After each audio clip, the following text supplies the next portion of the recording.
Magandang umaga po sa inyo lahat, mga kapatid sa pananampalataya. Ah, Kahapon po ay bumaba ang dakilang Ama dito po sa kaharian ng langit. Ang pirma po niya ay Alpha Omega. Yan po yung kanyang sinabing pangalan niya, Alpha Omega. Nakakalungkot lang po na ang inyo pong abang lingkod ay napagalitan. Ito nga po yung sinasabi ko po sa inyo na kahit po kami na mga nasa katotohanan, kapag po meron kang nagagawang pagkakamali o meron kang mga kamalian na mga nagagawa, ay ang kauna-unahan pong magpupuna po sa iyo dito ay ang banal na espiritu. Sa katotohanan po ay wala naman po akong dapat na ikasama ng loob, dahil syempre po pagka ang ating dakilang Ama ang nagtutuwid, nagtatama,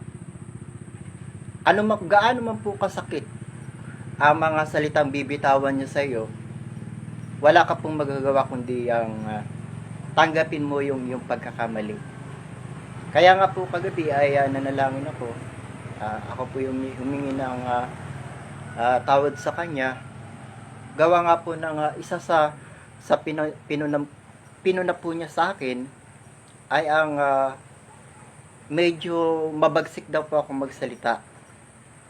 Nasya ko naman pong siguro tama naman po na dapat ko na rin pong baguhin. Dahil po ayon po sa ating banal na kasulatan, ang bunga ng Espiritu ay Sige nga po, basahin na po natin. Galatia, Kapitulo 5, talatang 22. Kaya nga po, ito yung sinasabi ko po sa inyo na kapag po kayo ay mayroong koneksyon sa mga banal na Espiritu, hindi po kayo pwedeng basta-basta magsalita. Sa bawat pagkakamali nyo po, sila yung kauna-unahang magpupuna at mananaway sa iyo. Kaya po mga kapatid ko sa pananampalataya, hindi po basta-basta itong pananampalataya na pinakikilala po namin sa inyo. Dahil po dito, ang number one na talagang mananaway sa iyo ay ang mga banal na espiritu. Ito po, Galatia Kapitulo 5, talatang 22. Datapwat ang bunga ng Espiritu ay pag-ibig, katuwaan, kapayapaan, pagpapahinuhod, kagandahang loob, kabutihan, pagtatapat, kaamuan, pagpipigil, laban sa mga gayong bagay ay walang katusan. So, dito ko po napag-unawa na talaga pong sa nakita ko, minsan po kasi kapag ako po ay nangangaral, dahil nga po sa bilang isang tao, ay hindi ko rin po mapigilan yung silakbo ng aking damdamin bilang tao. So, ito nga po yung siguro kailangan ko talagang pagsumikapan na makapagsalita sa inyo ng mga malulumanay na mga salita, bagamat meron pong diin. Dahil minsan po kasi, dahil nga po sa mga tigas ng ulo ng mga tao, na kahit anong salitain mo, sabihin mo yung katotohanan, sa katotohanan lang po, ikaw pa yung lalabas na masama. Na ang hindi po nila alam, kami po ay naghahayag ng pastor ng mga katotohanan ayon po sa mga iminemensahe po sa amin ng mga banal na espiritu. Kaya nga po ito yung sinasabi ko sa inyo, hindi po basta-basta ang paghahayag ng mga ginagawa po namin. Marami pong nakabantay ng mga banal na espiritu na sa oras na pagkakamali mo ay parang Basta po itong masasabi ko sa inyo, dito po sa pananampalatayang ito na pinakikilala po namin sa inyo, ay mga banal na espiritu po ang namamahala dito. Mga banal na espiritu ang nakatingin, ang mga banal na espiritu ang sasaway sa iyo sa oras na ikaw ay nagkamali. Kahit anong lihim mo, may lihim ka mang ginagawa, lahat po yan, ibubulgar po nila. Kahit yan kahihiyan mo pa, ibubulgar po nila yan para yung mga ginagawa mong pagkakamali ay maitama mo. Kaya po ako ay salip na ako po sumama po yung aking kalooban. Gawa nga po na nga ako po napagalitan ng ama kahapon. Salip na sumama yung aking kalooban, alam niyo po ba? Natuwa pa ako. Kasi alam ko na yung ating ama ay nandyan lang. Nakatingin, nakatanaw. Eto po, babasa po tayo na.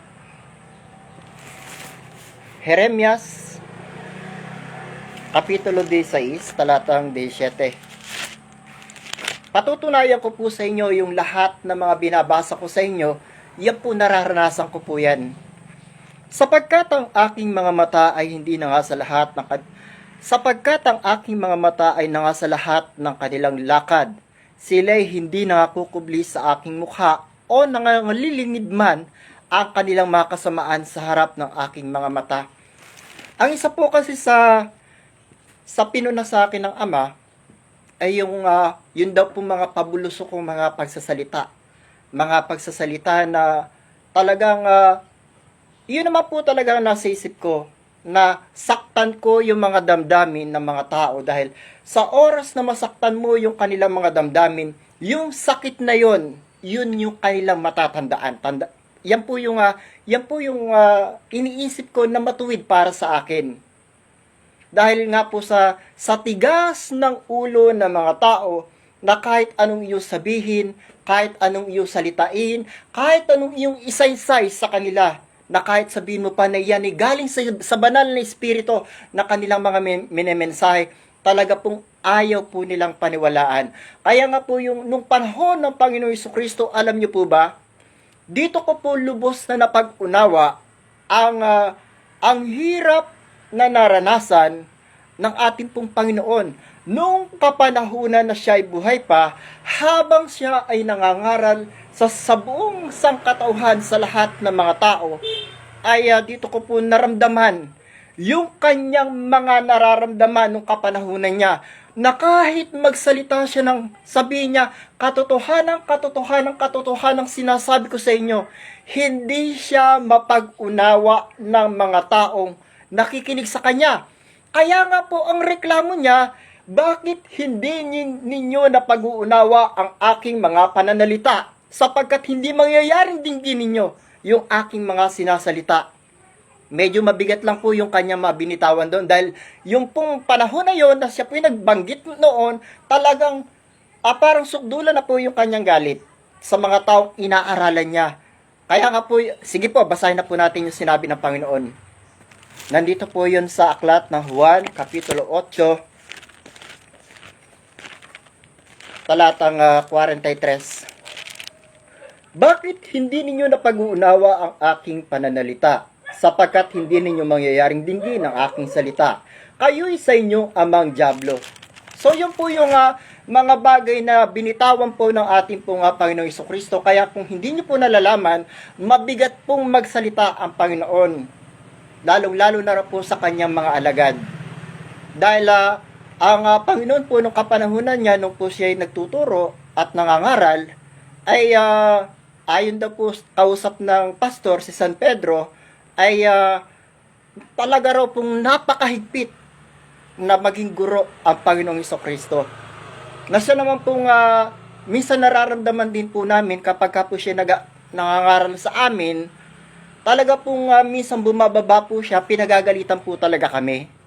Lalong-lalo na po kapag kami po ay hindi namin nagagampanan, nagagawa yung aming mga tungkulin, ay talaga pong pinagagalitan po kami. Yan po yung sinasabi ko po sa inyo na kung talagang kayo po na mga mga nangangaral na sinasabi nyo na kayo po yung tunay na iglesia ni Kristo, sana po ay nararamdaman ninyo, nararanasan ninyo yung amin po mga nararanasan kung papaano po kami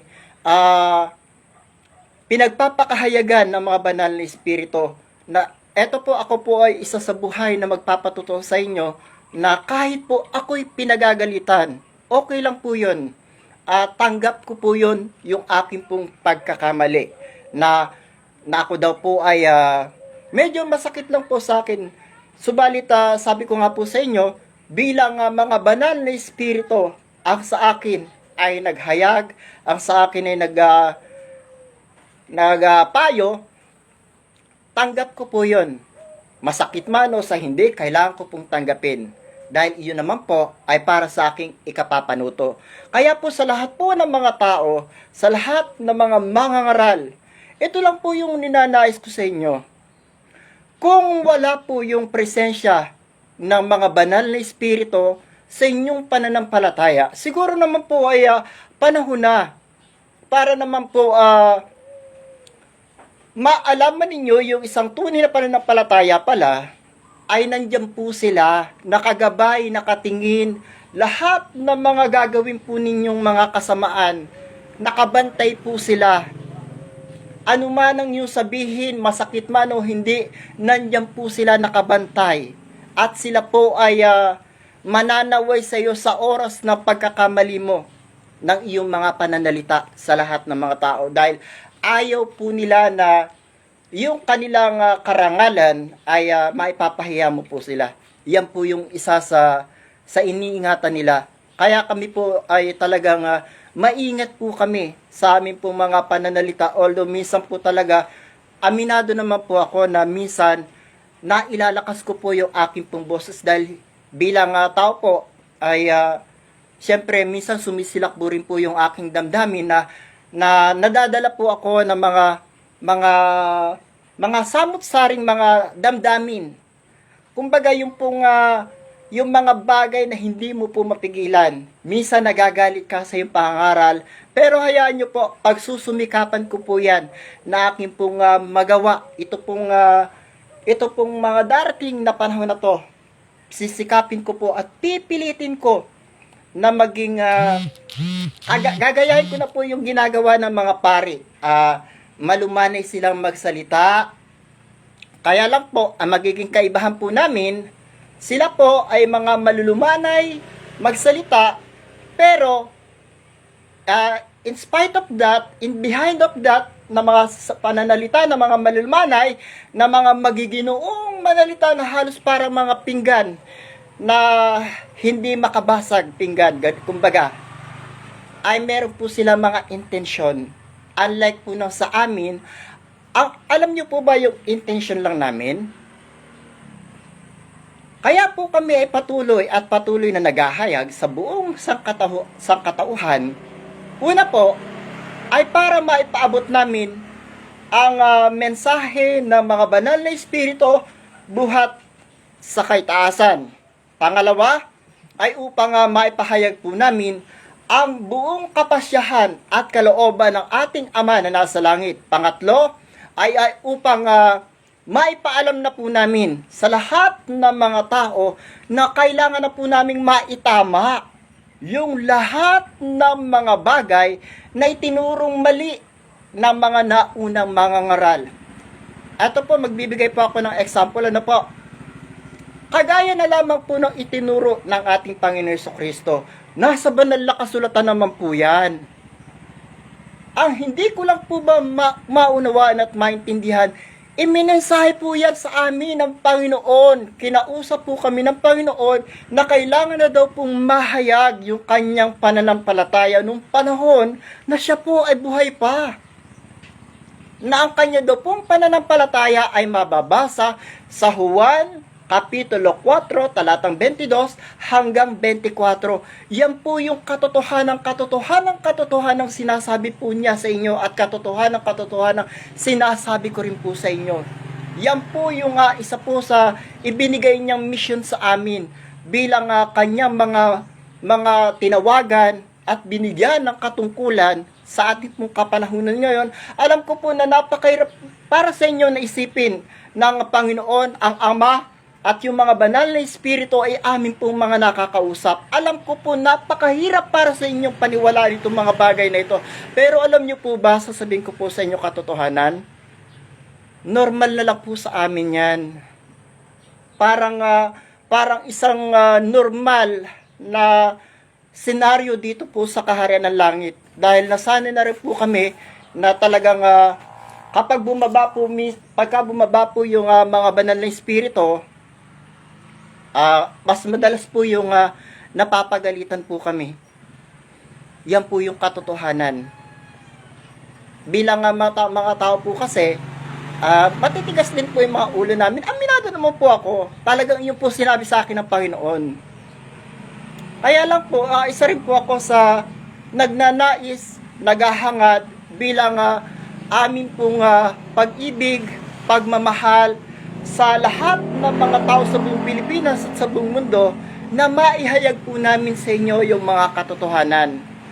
Dahil alam nyo po, mga kapatid ko sa pananampalataya, pakatandaan po nating lagi, ang katotohanan po ang magpapalaya sa ating lahat sa pagkabihag po natin sa mga maling paniniwala, maling relihiyon at mga maling doktrina na itinuturo po sa atin ng mga naunang mga mangangaral. Kaya nga po kami bilang amin po pagmamahal, paglilingkod sa taong bayan, panahon na po para maitama po namin yung mga bagay-bagay na kanila pong mga itinurong mali. Dahil nga po, ito pong itinuturo po namin sa inyo, itinuturo po sa amin ito ng mga banal, na kailangan daw po ninyo itong maalaman lahat. Dahil nga po sa haba ng panahon na yung mga itinuturo nila ay milyon-milyong mga tao na po yung mga naligaw. Na siguro naman po panahon na para matapos na po yung pagkaligaw at pagkabulag ng mga tao. Dahil ito nga po, kami ay bumangon, kami ay sumilang, dahil ang amin pong liwanag ay talagang inihahayag na po namin yung kaliwanagan sa buong sanlibutan. Dahil ito po yung katungkulan po namin, na ikalat namin ang ebanghelyo sa lahat ng kinapal ayon sa supervision ng ating pong Panginoong Hesukristo, ang guro ng sangkatauhan, na siyang guro po namin. Alam ko po na napakahirap ang magsalita sa sangkatauhan, dahil nga po sa sobrang lalim na mga pagkakatatak na mga naituro po sa kanila. Kagaya na lamang po ng sinasabi dito sa banal na kasulatan, na itinuro po ng ating Panginoong Hesukristo kung paano po natin sasambahin ng tama ang ating pong dakilang Ama. Ang sabi po niya ay, at ngayon nga, datapwat dumarating ang oras at ngayon nga, nasasambahin ng mga tunay na mananambang Ama sa Espiritu at katotohanan, sapagkat hinahanap ng Ama ang mga gayon na maging mananamba sa Kanya. Ang Diyos ay Espiritu, at ang mga sa Kanya ay magsisamba ay kinakailangang magsisamba sa Espiritu at katotohanan. Kaya po kapag kinakausap namin yung Panginoon at yung ating pong dakilang Ama, nasaan nyo po sila mga espiritu? Gumagamit lang po sila ng mga propeta o ng luklukan o ng mga kasangkapan o ng mga medium. Dahil hindi mo po sila makakausap kung hindi po sila gagamit ng mga pisikal na katawan natin. At alam nyo po ba na ito po yung napakahiwaga? Dahil yung katawan ng isang propeta ay aakit po sa langit yan. Meron po akong mga espiritista na na-encounter. Hindi po sila naniniwala sa mga ganitong proseso. Pero mga kapatid ko sa pananampalataya, kaya nga po ito'y nahahayag na. Dahil kung hindi nyo po nalalaman, ang isang propeta po, naglilinis po yan ng kanyang damit, naglilinis siya ng kanyang ugali, naglilinis siya ng buong pagkatao, at naglilinis ng kanyang buong kaluluwa. Mahaba pong proseso yan bago sila gamitin ng ating pong dakilang Ama, Panginoon, at kung sino mang mga banal na espiritu yung sa kanila ay gagamit. Kaya po hindi po basta-basta po itong proseso. Napakahiwaga po ito na kailangan ng isang napakalakas na kapangyarihan para po mangyari at maganap yung mga ganitong bagay.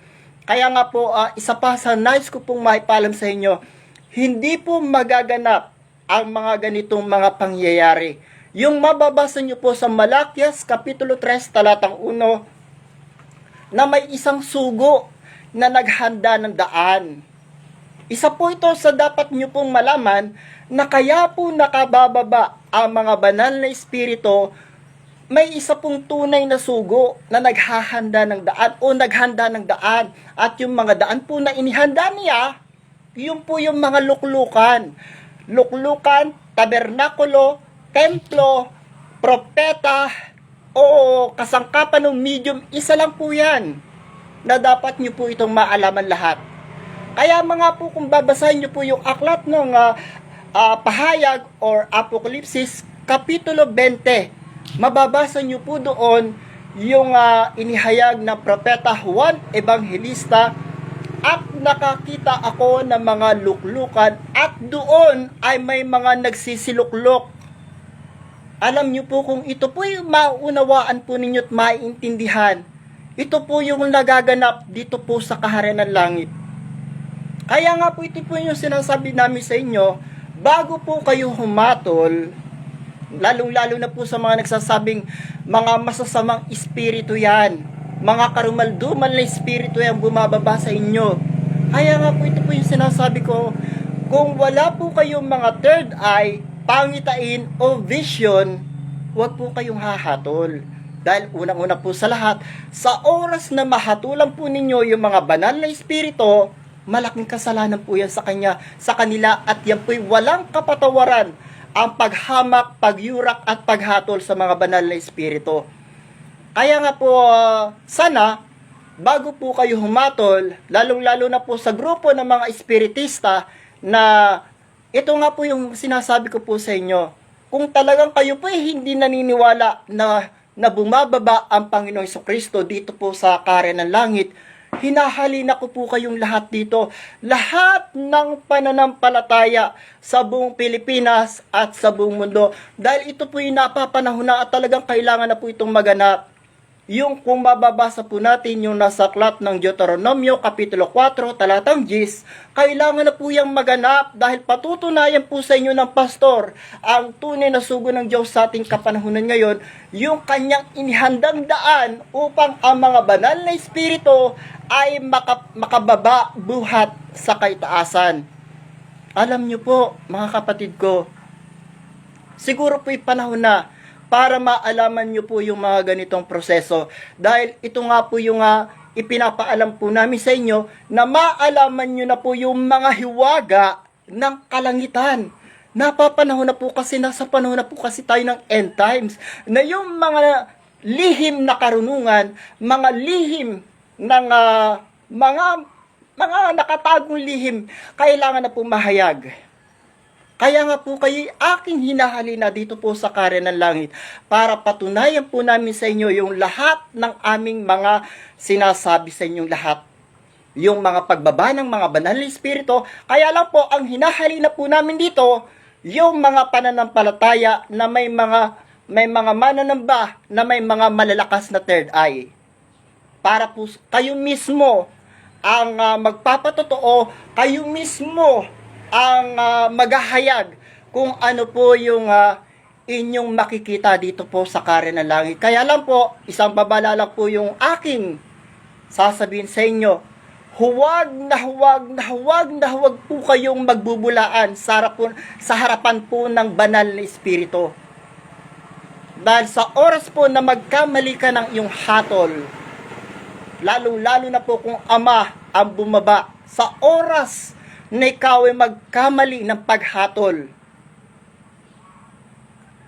pasensya na po, pero talagang iyan po yung mangyayari. Iyan po talaga yung, dahil Kapag bumaba po ang espiritu ng ating dakilang Ama, marami po yung kasamang mga arkanghel na sa oras na magkamali ka ng iyong pagsasalita, ganyan po talaga. Nandiyan po si San Miguel na siyang gagawa. Marami na pong pinatotohanan yung pastor na ganyang mga nangyari na habang siya nagsasalita o may mga kasangkapan na gumaganap na hinatulan yung banal na espiritu na nakaluklok sa kasangkapan, kusa pong bumabagsak yung mga taong mga humahatol. Yan lang po yung babala na nasasabihin ko po sa inyo. Dahil bawal na bawal pong hatulan ng mga banal na espiritu. Kahit po kami, hatulan nyo po kami, pagsabihan nyo po kami ng kahit na ano pang masasakit at masasamang salita, tatanggapin po namin yan. Huwag na huwag lang ang mga banal na espiritu na bumababa dito po sa karya ng langit. Wala pong kapatawaran ng pagyurak at paghatol sa mga banal na espiritu. Ito po, babasahin po natin yung aking pong huling mensahe. Ano po? Dito po sa aklat ng Deuteronomio, Kapitulo 4, talatang 7. Ito po kasi yung kailangan na pong mahayag sa inyong lahat na ito po yung nais na magawa po ng ating pong pastor, maipakilala sa inyo ang dakilang Ama sa buong sanlibutan, na maipakilala ng kaharian ng langit ang mga banal na espiritu, ang Panginoon Jesucristo at ang dakilang Ama sa buong sanlibutan. Kailangan na po itong maganap. Kailangan na pong lahat ng mga mananampalataya sa buong Pilipinas at sa buong mundo, lahat po ng relihiyon, hinahalina ko na po kayo dito sa karya ng langit. Dahil kailangan po itong maganap at patutunayan po ito sa inyo ng pastor. Deuteronomio Kapitulo 4, talatang 7, pati po yung Gis. Sapagkat anong dakilang bansa nga ang may Diyos na napakalapit sa kanila, kay nagaya ng Panginoon nating Diyos, kailanman tayo tumawag sa Kanya. Ibig sabihin po nito ni Propeta Moises, sa oras po na sila tumawag ng mga banal na espiritu, basta po may nakahandang kasangkapan, may nakahandang templo, may nakahandang propeta, luklukan, agad po silang bababa kapag yan po ay hiningi at hiniling ng ating pong pastor ang sugo. Mangyayari po yan yung pagbaba ng mga banal na espiritu buhat sa kaitaasan. Ito po yung mangyayari at magaganap. Sa Gis na po. Yung araw na ikaw ay tumayo sa harap ng Panginoon mong Diyos sa Horeb, nang sabihin sa akin ng Panginoon, papagpisanin mo sa akin ang bayan at aking iparirinig sa kanila ang aking mga salita upang sila mag-aral na matakot sa akin sa lahat ng araw na kanilang ikabubuhay sa ibabaw ng lupa at upang kanilang maituro sa kanilang mga anak. Yan po ang matagal ng panahon na hinahangad ng ating pong pastor at ng ating pong dakilang Ama na mahayag na po sa buong sanlibutan na ang Ama po ay bababa dito sa lupa sa karya ng langit upang kanyang iparinig ang kanyang tinig, upang ang lahat daw po ng mga tao ay wala nang maidahilan pa sa kanilang mga kasalanan. Kailangan na po itong maganap. Kaya po dito po sa karya ng langit, anuman ang iyong pananampalataya, anuman ang iyong relihiyon, anuman ang iyong paniniwala, okay lang po yan. Hindi po natin pag-uusapan dito yung kung anumang reliyon meron ka. Ang pag-uusapan po natin dito ay ang pagbaba ng mga banal na espiritu. Yan po yung pinaka-importanting kailangan ng maganap. Dahil alam niyo po ba ang katotohanan nito? Hindi po makikilala ang Pilipinas sa mga kayamanan na yan na matagal ng panahon na inyo pong hinahangad na lumabas. Hindi daw po lalabas yung mga kayamanan na yan na matagal nyo nang hinahangad na lumabas hanggat walang pagkakaisa ang lahat ng mga tao sa buong Pilipinas at sa buong mundo. Kaya kailangan po ang lahat ng mga tao ay magkaroon na ng pagkakaisa. Kaya nga po ito yung hinahangad ng ating pong Panginoong Jesucristo at ng ating pong pastor at lahat kami na kanyang mga alagad. Ay ito po yung matagal ng panahon na aming pong hinahangad ang paghariin po natin ang ating Panginoong Jesucristo. Paghariin natin siya sa ating buhay, paghariin natin siya sa ating puso, paghariin natin ng ating Panginoon sa ating isipan at sa lahat ng pamumuhay natin dito sa sanlibutan. Dahil kung yan po'y mangyayari at magaganap, darating na po ang kapayapaan. Dahil ang tunay na makapagdadala ng kapayapaan sa buong sanlibutan ay walang iba kundi ang hari ng kapayapaan. Walang iba kundi ang Panginoon ng lahat ng Panginoon. Hari ng lahat ng mga hari. Guro ng sangkatauhan. Jesus ng Nazaret. Dahil kung babasahin nyo po yung aklat ng Isaias Kapitulo 9, talatang 6, sapagkat sa atin ay isinilang ang isang bata at ang pamamahala ay maaatang sa kanyang balikat. Ang kanyang pangalan ay tatawaging kamangha-mangha, guro, tagapayo, makapangyarihang Diyos, walang hanggang ama ng kapayapaan. Kaya po, ako po ay naniniklod sa inyong mga harapan, sa lahat po ng mga tao na nakikinig sa aking tinig. Paghariin po natin ang tunay na hari. Paghariin natin ang ating Panginoong Hesukristo upang ang kapayapaan, kasaganaan ng lupa, kasaganaan ng dagat, at ang lahat ng mga sumpa, lahat ng mga kaparusahan, lahat po yan. Yung mga sumpa na yan, tatanggalin po yan ng Panginoon. Lahat ng mga dilubyo, lahat ng mga